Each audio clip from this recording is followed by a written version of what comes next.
le pont de Verrazzano, à 70 mètres au-dessus de la mer, et un paquebot qui l'effleure. Alors regarde. T'as 2 mètres près. Je pense qu'on n'est pas loin, hein. On n'est pas loin. Le passage marque l'entrée dans la baie de New York. La silhouette de New York, celle qui sort toutes les cartes postales.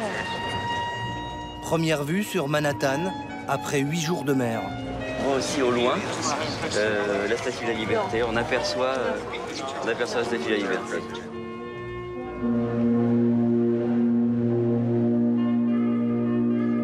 Un bouquet final pour ces passagers qui, comme des millions d'immigrants avant eux, découvrent New York par la mer.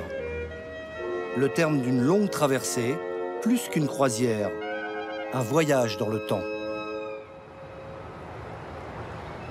8 jours plus tôt, de l'autre côté de l'Atlantique, à quai, un monstre d'acier, aussi haut qu'un immeuble de 23 étages. Le Queen Mary II, fleuron de la Cunard. Depuis 10 ans, cette compagnie anglaise propose 2 fois par mois une liaison maritime entre l'ancien et le nouveau monde. Comme presque à chaque fois, le navire affiche complet. Parmi les 2600 passagers à bord, Catherine et Bruno, professeurs des écoles en région parisienne. Regarde, là, il y a les canaux. On est en dessous des canaux, là. Catherine et Bruno se sont mariés l'année dernière. Ils ont économisé pour pouvoir s'offrir cette lune de miel. 12053. Alors vous allez là-bas et vous tournez à gauche au niveau des ascenseurs. OK, thank you very much. Accueil digne d'un hôtel 5 étoiles. Catherine n'a pas fini de s'émerveiller. Ah, elle joue de la harpe, mon Dieu. Oh là là. Allons-y. Ils ont pris la cabine la moins chère. 3 000 € la semaine pour 15 mètres carrés. Ah, champagne. Du champagne, un lit king size C'est magnifique. et pas de fenêtre. He's served with the compliments of the captain. Les cabines beaucoup plus luxueuses, on les retrouve 3 étages plus bas, au pont numéro 9. Voici la suite la plus chère. Maria, la gouvernante, nous fait la visite en l'absence des clients. Des milliardaires américains qui préfèrent rester anonymes. L'appartement Balmoral fait 209 mètres carrés sur 2 niveaux. Il y a un dressing pour les 2 passagers. Un pour madame et un pour monsieur. Il y a aussi une baignoire jacuzzi, un tapis de course, un salon de 100 mètres carrés. L'appartement peut accueillir 4 personnes pour une croisière à 40 000 €. Il y a des grands-parents qui voyagent avec leurs petits-enfants. Mais le plus souvent, c'est des couples. Ils viennent de partout, d'Angleterre, d'Allemagne, des États-Unis. Les prochains clients, ce seront des Japonais qui la louent 1 fois par an.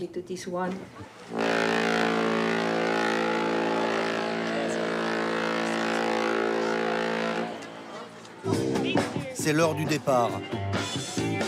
New York n'est qu'à quelques heures de vol, mais Bruno et Catherine ont préféré cette longue traversée, sans aucune escale. 8 jours de pleine mer et rien d'autre que l'océan Atlantique. C'est presque une recherche. Hein. C'est un plaisir pour moi de n'être plus joignable. Enfin, On n'a plus le fil à la patte, c'est peut-être pas mal, ça.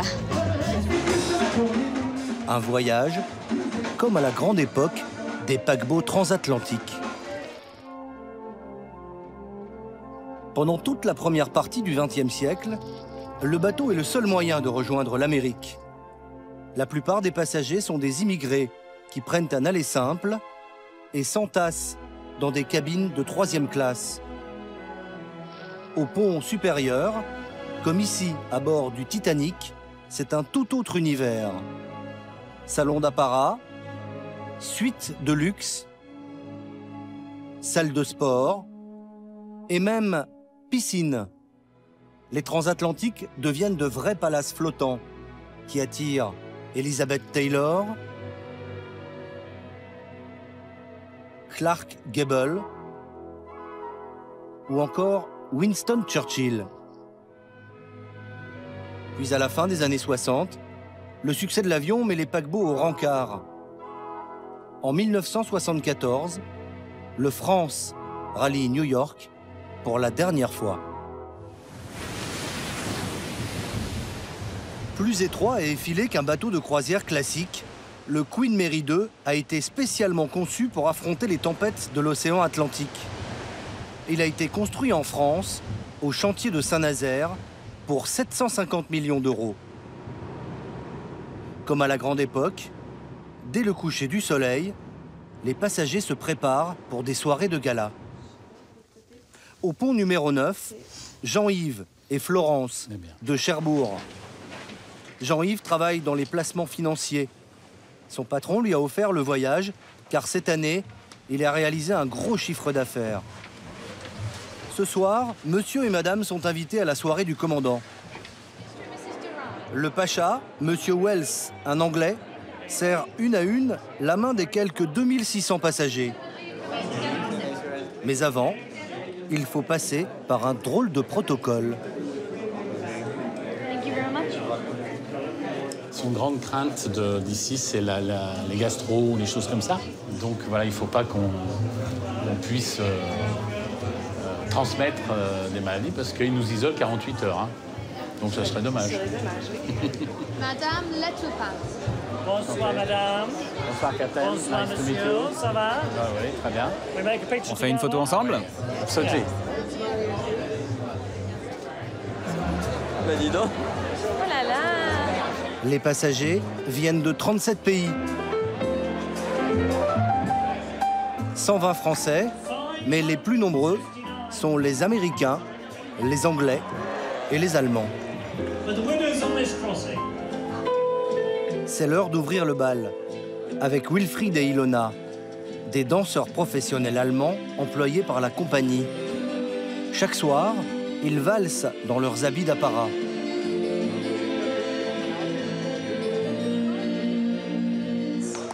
Puis, c'est l'heure des messieurs en veste blanche et nœuds papillons. Ce ne sont pas des employés, mais des passagers célibataires, veufs ou séparés. Ils ont entre 50 et 70 ans. On les appelle les gentlemen danseurs.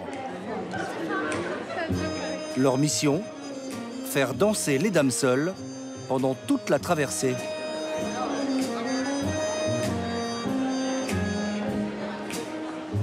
Il y a David, la cinquantaine, le plus jeune. Toujours le sourire. Tom, le spécialiste du slow langoureux et du foxtrot. Ou Bill, 62 ans. Un Américain du New Jersey, danseur multicarte. La valse, le foxtrot, la rumba, le cha-cha-cha, toutes les danses. Il y a beaucoup de femmes seules ce soir? En fait, il faut bien observer. Il y a pas mal de couples, mais il y a aussi une bonne douzaine de femmes seules. Il ne faut surtout pas qu'elles quittent la piste. Mais c'est le rêve. Ouais, c'est pas mal. C'est plutôt amusant. Ce soir, Bill enchaîne les danses avec Maureen Valentine, une veuve de Washington qui voyage seule depuis 15 ans. Vous avez dansé avec chacun d'entre eux? Oui, j'ai dansé avec tout le monde. Qui est le meilleur danseur? Ah, c'est difficile à dire. Je vais être diplomate. Ils sont tous bons. J'aime le côté chic de cette traversée. Prendre du bon temps. Le décalage horaire qui n'est que d'1 heure par jour. 1 heure de décalage par jour au lieu des 5 heures brutales qu'impose le même trajet en avion. Le privilège de ceux qui ont choisi la mer. Le lendemain matin, c'est l'heure d'une petite balade à la On va fraîche. voir s'il fait froid. Tiens, on va monter, viens, viens. Oui. Contrairement aux croisières dans les Caraïbes, ici, même en plein été, il fait un peu frisquet. Ah. Oh là là, il y a du vent. 15 degrés ce matin. Oh, quel temps, quel soleil. Et on a bien dormi, hein. Et on a un petit tremblement. Ça fait comme si on était bercé. C'est très adapté au sommeil, je trouve. C'est beau, t'as vu, tout est en bois. À 32 nœuds de moyenne, soit 60 km/h, le Queen Mary 2 est un des paquebots les plus rapides du monde. Il a déjà parcouru 800 km en moins de 24 heures. Autant quand on voyage sur Terre, on emmène plus facilement nos soucis avec nous. Là, il y a la mer, il y a l'eau qui fait écran, quoi, qui nous sépare. Un peu plus haut, un pont à l'accès privé, surveillé par le groom Jojo. Bonjour, bienvenue au chenil. C'est un espace réservé aux chiens. Pendant la traversée, les bébêtes n'ont pas le droit de se promener sur le bateau. Elles sont cantonnées ici. Mais leurs maîtres peuvent les visiter 4 fois par jour. L'aller simple pour New York est facturé 500 € par animal. C'est 3 fois plus cher qu'en avion. Et pour 50 € supplémentaires, les maîtres pourront repartir avec le DVD souvenir, grâce aux photographes et aux caméramans de la compagnie. Par ici, le chien. Elle est aveugle. Elle ne vous voit pas. Beaucoup de ces chiens sont là parce que leurs maîtres ont peur de l'avion. C'est le cas de Gaspou, le petit terrier. Pour lui, c'est une habitude. C'est son 9e voyage. Son 9e voyage. Il est très content, il est détendu et il s'est fait plein de copains. L'un des copains de Max, Byron, ne veut pas quitter son fauteuil. Aujourd'hui, il est un poil barbouillé. C'est rare qu'ils aient le mal de mer. D'habitude, c'est plutôt leurs maîtres qui sont malades. Quand ça leur arrive, je leur donne des pilules spéciales. Pour cette traversée, il y a 9 chiens. Les places ont été réservées depuis 1 an. Pour eux aussi, c'est un voyage de luxe. Alors vous voyez, ça, c'est un cadeau que l'on offre aux chiens qui font la transatlantique. Ils ont aussi droit à un frisbee et à un gilet de sauvetage, au cas où. Alors ça, c'est pour les gros chiens.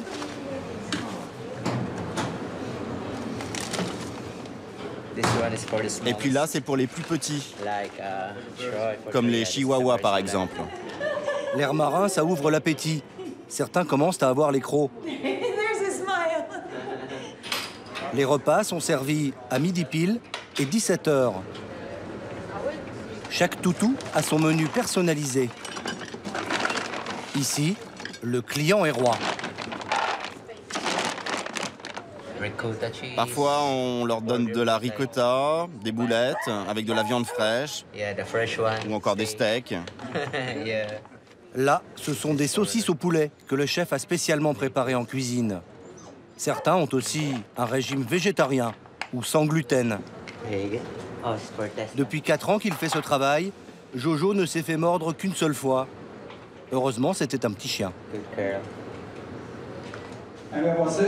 L'activité la plus prisée de la traversée, c'est le cours de danse quotidien. Catherine et Bruno s'entraînent pour le spectacle des passagers qui aura lieu dans 2 jours. Seulement voilà, Bruno n'a pas vraiment le sens du rythme. Un coup en avant, un coup en arrière. Non. En arrière. Comme ça, il retourne. Non mais essaie de suivre un peu le rythme. Tu tournes en même temps. Je tourne. Ah ben ça va être dur. Hein. Oh là là. Bruno n'y arrive pas. Une valse pour commencer. Accepteriez-vous de valser avec moi? Bill, le gentleman danseur, prend le relais. Vraiment, ça me simplifie la vie. Hein. Merci, Bill. Thank you, Bill. 1, 1, 2, 3. Et là, on va faire la même chose, mais vers l'avant. Bill est devenu gentleman danseur grâce au club de danse dans lequel il s'entraîne chaque semaine dans le New Jersey. Pendant son séjour sur le bateau, il partage sa cabine avec Tom, la soixantaine. Ils ne sont pas payés, mais bénéficient de tous les services à bord, contre une faible participation. Ils n'ont pas le droit d'inviter des femmes dans leur cabine. C'est interdit aux femmes. Bon, je vais me regarder dans le miroir. Ça va, je suis bon. Vous voyez le nombre de chemises blanches? C'est ce qu'il y a de plus important. Là, c'est mon second smoking, celui que je vais porter demain. Le minimum, c'est chemise blanche, cravate rouge. Cela nous identifie. Et du coup, les femmes peuvent nous repérer tout de suite. Voilà. Il n'y a plus qu'à mettre la veste et à se regarder une dernière fois dans le miroir. 1, 2, 3, 4. Ok, Tom, on se revoit plus tard dans la soirée. Salut. Allez, c'est parti. Avant, Bill travaillait dans la finance, à Wall Street. Sa femme est décédée il y a 6 mois. Son activité de gentleman danseur lui permet de voyager sans être seul. Chaque soir, il a rendez-vous avec l'une de ses partenaires de danse pour prendre un verre. Aujourd'hui, c'est Elizabeth, une New-Yorkaise, veuve elle aussi. 18 h. Le Britannia, l'un des 6 restaurants du navire, accueille ses premiers clients. Pour jouer à fond le jeu du luxe à l'ancienne, les instituteurs ont apporté des tenues belle époque. Queue de pie haute forme pour Bruno, chapeau bibi pour Catherine. Ils dîneront dans une ambiance feutrée, mais en sous-sol, c'est une autre mélodie qui se joue. Sur les 1600 employés que compte le navire, près de 300 travaillent en cuisine. Serveurs, sauciers, rôtisseurs, chefs ou commis. Ok, j'ai besoin de 130 langoustes. C'est bon? Aux commandes, le chef anglais Nicolas Oldroyd. Sa mission, servir 2000 couverts en 2 services d'1 heure. Au menu ce soir, langoustes, faisan ou bœuf Wellington au foie gras. Après 15 ans passés en mer, le chef Nicolas sait deviner les goûts des voyageurs en fonction de leur nationalité. Pour ce voyage, il y a une majorité d'Américains, donc on sait qu'on va servir beaucoup de langoustes. Les Anglais, c'est 50-50 et les Allemands, ce sera le faisan. Et les Français? Les Français, ils mangent de tout. Ils aiment bien tester les nouveaux plats. Ce soir, il y a aussi des escargots.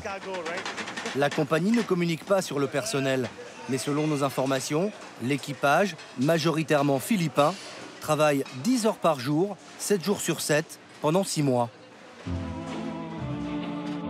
Comme à l'époque du Titanic ou du France, il y a un restaurant réservé aux premières classes.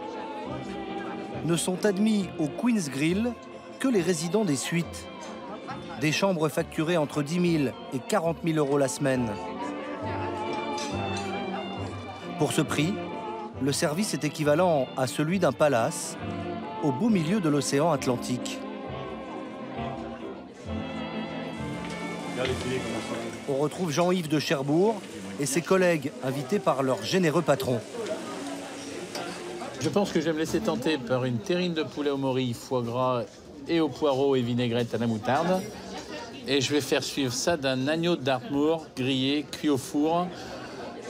Tout est inclus sauf le vin.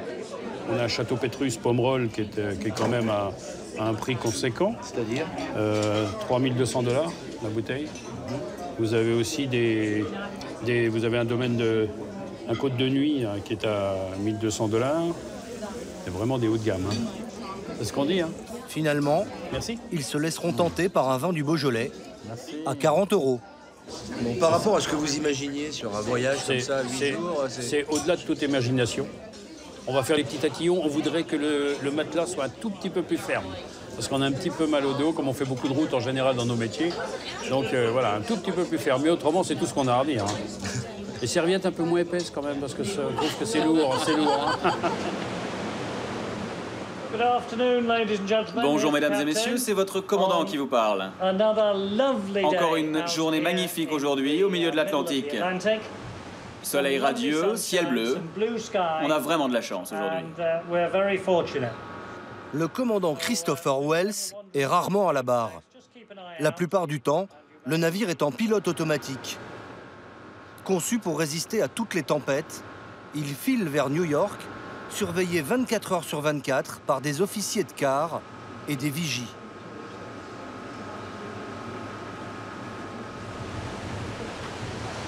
Au 5e jour, le paquebot approche d'une zone qui a marqué l'histoire de la navigation transatlantique. Beaucoup d'entre vous se demandent où repose le Titanic. Eh bien, sachez que nous passons juste au-dessus. L'épave se trouve au sud de la proue du bateau. La tragédie s'est jouée ici le 4 avril 1912. À 23h40, le Titanic, réputé insubmersible, heurte un iceberg qui déchire la coque. 2 heures plus tard, le navire se brise en deux et coule avec à son bord 1500 passagers. Au petit matin, c'est ce bateau, le Carpathia, appartenant à la compagnie Cunard, qui récupère les rescapés. 750 personnes ont survécu à cette catastrophe maritime. Aujourd'hui, tout danger de heurter un iceberg est écarté. Il ne faut jamais dire qu'il n'y a aucun risque. Disons qu'il y a un tout petit risque. De nos jours, on est plus en sécurité avec tous nos systèmes qui nous envoient des informations par satellite. La zone est surveillée en permanence par des avions patrouilleurs. Les dangers repérés sont tous répertoriés sur cette feuille. L'iceberg le plus proche, indiqué ici par un rectangle rouge, est à 3 heures de route vers le nord. Le Queen Mary peut naviguer tranquille. Au nord du triangle des Bermudes, la météo change rapidement. En quelques minutes, un brouillard enveloppe le navire. Ambiance fantomatique au moment de passer au-dessus de l'épave du Titanic. Pendant la semaine, Catherine et Bruno veulent profiter de tout. On les verra sur la terrasse, à l'incontournable Tea Time avec serveur en gants blancs, dans le grand auditorium, au concert d'une extravagante flûtiste, chez le coiffeur pour une mise en beauté, ou à un cours de pliage de carré Hermès réservé aux Français. On tire le plus possible, d'accord? Donc ici, c'est raté. Ils n'ont pas manqué l'exercice de sauvetage. Mais là où ils ont brillé, c'est au spectacle des passagers. Une tradition sur le Queen Mary 2. Chacun vient montrer son talent, et il y en a pour tous les goûts. Magicien qui fait disparaître une balle en mousse,